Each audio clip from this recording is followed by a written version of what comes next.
Hello' guys, আজি ডিলাৰত বলেৰ' এখন আহিছিলে ডিফাৰেঞ্চিয়েল ৰিপ্লেচমেণ্টৰ কাৰণে। তাকেই বোলো আপোনালোকক ডিফাৰেঞ্চিয়েলটোৰ ভিতৰতনো কি কি পাৰ্ট থাকে সেইবিলাক এবাৰ দেখাই দিওঁ। এয়া আমি খুলিবলৈ লৈছিলোঁ তেতিয়া, এইবিলাক আগৰ পাৰ্ট হয়।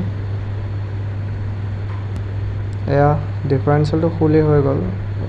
এতিয়া ডিফাৰেঞ্চিয়েলৰ পাৰ্টবিলাকৰ নামবিলাক মই জনাই আছোঁ। এইটো হ'ল বিভেল পিনিয়ন, এইটো প্ৰপেলাৰ শ্বাফ্টৰ লগত ডাইৰেক্টলি কানেক্ট হৈ থাকে। এইটো হ'ল ডিফাৰেঞ্চিয়েলৰ ৰোটেটিং কেছ। ইয়াৰ ভিতৰতে ডিফাৰেঞ্চিয়েলৰ যিমান যি পিনিয়ন আছে এংগেজড হৈ থাকে। এডাল হ'ল স্পাইডাৰ শ্বাফ্ট, বাকী দুটা হ'ল প্লেনেটাৰী গিয়াৰ। এই দুটা হ'ল ছান গিয়াৰ, আৰু এই ছান গিয়াৰৰ লগতে এক্সেল শ্বাফ্টডাল কানেক্ট হৈ থাকে। এইটো হ'ল টেপাৰ হুইলাৰ বিয়েৰিং।